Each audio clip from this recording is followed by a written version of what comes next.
오늘도 이 새벽에 기도의 자리에 나오신 여러분들을 주님의 사랑으로 환영하고 축복합니다. 오늘 보신 말씀은 예수님께서 여러 가지 비유를 통하여서 하나님 나라에 대하여서 가르치시는 장면입니다.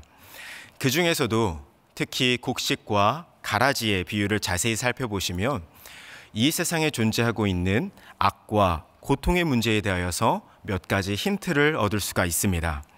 오늘은 그러한 관점으로부터 본문 말씀을 함께 묵상해 보았으면 좋겠습니다. 우리 이미 알고 계시고 함께 기도하고 계시고 또 구제 헌금으로 함께 도움에 동참하고 계시듯이 지금 튀르키예와 시리아 지역에서 큰 지진이 나서 많은 사람들이 피해를 입었습니다. 어떤 집계를 살펴보니까 사망자만 무려 5만 명 이상에 이르고 이 일로 인하여서 피해를 입은 이재민은 무려 2,300만 명 이상에 달할 것이다 라는 집계가 나오고 있습니다.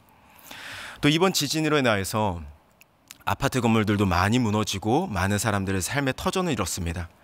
또 그 가운데에서 역사와 전통을 자랑하는 교회 건물들도 무너져 내리게 되었다고 합니다. 그래서 우리가 이러한 큰 재난을 만날 때마다 어떤 사람들은 이렇게 질문하곤 합니다.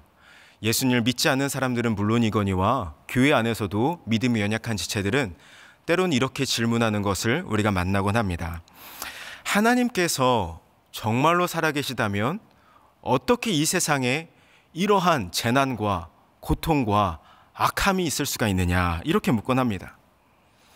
그 무고한 어린아이들이 건물 잔해에 깔려서 신음하며 죽어가는 동안 하나님께서는 어디 계셨느냐, 하나님께서는 무엇을 하셨느냐 안타까운 목소리로 이렇게 묻곤 합니다.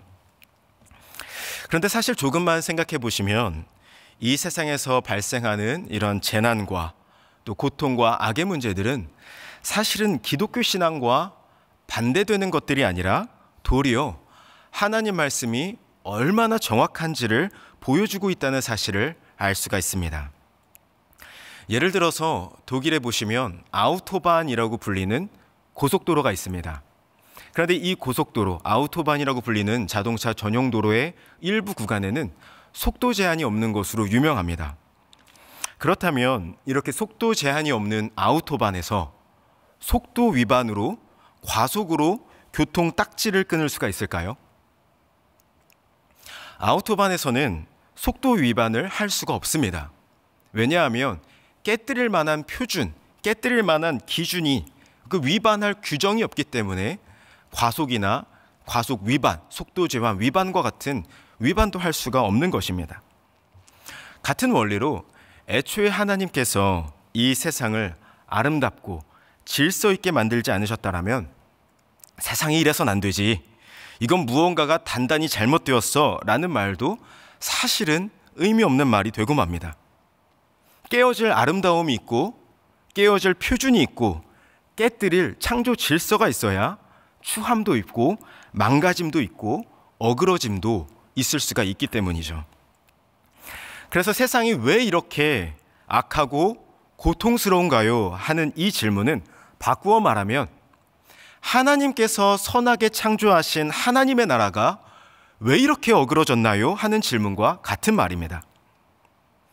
이에 대하여서 성경은 그것은 죄와 타락의 결과 때문이다 라고 정확하게 우리에게 가르쳐 줍니다. 오늘 우리가 함께 보신 본문 마태복음 13장 36절로부터 43절까지의 말씀도 정확하게 이 문제를 지적하고 있습니다. 분명히 농부가 밭에 나아가서 좋은 씨를 뿌렸는데 이 가라지들은 어디서 났냐는 말씀인 거죠. 바꾸어 말하면 하나님께서 세상을 선하게 창조하셨는데 이 세상의 온갖 추함과 고통과 악인들이 대체 어디서 났냐 하는 질문인 것입니다. 이에 대하여서 예수님께서는 정확하게 답을 주십니다. 39절 말씀에 보시면 39절 말씀에 가라지를 뿌린 원수는 마귀요라고 이야기를 합니다. 가라지를 뿌린 원수는 마귀다. 하나님께서 세상을 선하게 창조하셨지만 마귀가, 사탄이 아담과 하와를 꿰어내고 그들이 하나님께 대적했을 때에, 반역하고 돌아서고 불순종했을 때에 그 죄와 타락의 결과로 이 세상에는 가라지들이 나게 되었다. 악과 고통, 넘어지게 하는 것들, 악인들이 생겨나게 되었다라고 말씀하시는 것입니다. 그리고 이어서 40절 말씀을 보시면 그들의 최후까지도 정확하게 가르쳐 주십니다. 그런즉 가라지를 불에 사르는 것 같이 세상 끝에도 그러하리라. 그래서 정리해 보시면 이 세상에서 발생하고 있는 여러 가지 비극적인 사건, 사고와 재난 때문에 우리가 하나님을 의심할 이유가 전혀 없습니다. 하나님이 정말로 살아계실까? 하나님이 정말로 선하신 분이실까? 이런 고민들로 인하여서 우리의 믿음이 흔들릴 이유가 전혀 없습니다. 왜 그렇습니까? 이 모든 것들이 갑작스러운 일들이 아니라 예수님의 말씀 속에서 곧 세상 끝날까지 가라지들, 모든 넘어지게 하는 것들, 불법을 행하는 자들이 이 세상 위에 함께 있을 것이라고 예수님께서 직접 가르쳐 주셨기 때문입니다. 그런데 41절 말씀을 다시 한번 자세히 살펴보실까요?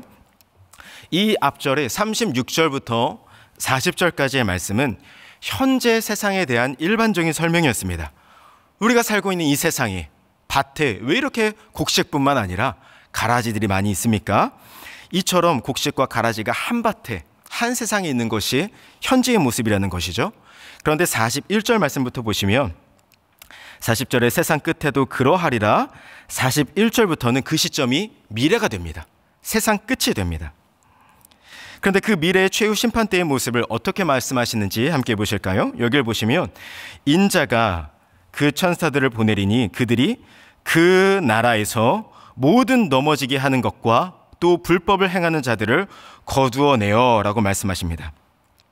곧 모든 가라지들을 모조리 불에 던져 넣을 것이라는 말씀인데요. 여기서 그 나라라고 하는 표현이 매우 중요합니다. 이 마지막 때에 천사들이 가라지들을 거두러 내려가는 그 장소가 세상입니까? 그 나라입니까? 말씀을 보시면 그 나라라고 되어 있습니다.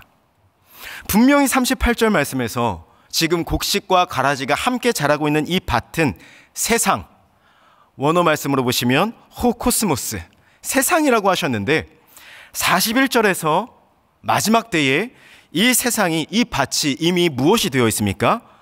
원어로 말씀드리면 테스 바슬레이아스 아우투, 직역하면 그의 나라, 곧 하나님의 나라가 이미 완성되어 있더라는 것이죠.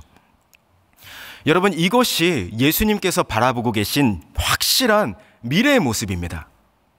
현재 세상에는 곡식과 가라지들이 함께 있습니다. 현재 세상에는 죄악이 함께 있습니다. 언제까지요?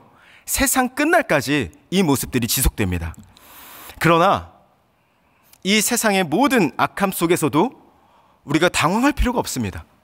그것이 성경의 가르침이기 때문이죠.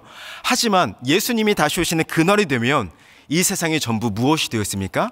세상이 그의 나라, 하나님의 나라가 되어 있다는 것입니다. 다시 말씀드리면 이 세상의 모든 영역은 전부 그의 나라, 이 세상의 모든 곳에 하나님의 주권이 선포되고 하나님의 영광이 선포되는 그의 나라가 될 것입니다. 하나님의 통치가 온전히 실현되는 그의 나라가 될 것입니다. 세상이 아무리 약해 보여도 이 세상의 주권은 하나님께 있습니다. 하나님의 통치는 하나님 때에 온전히 완성될 것입니다. 이것이 41절에서 예수님께서 미리 내다보고 계신 확실한 미래의 모습입니다. 그러면 그때까지 우리 성도들은 어떻게 살아가야 할까요?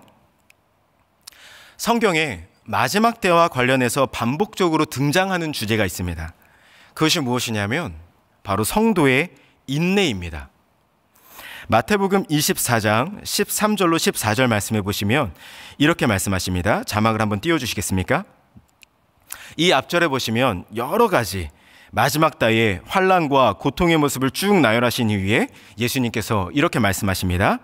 그러나 끝까지 견디는 자는 구원을 얻으리라.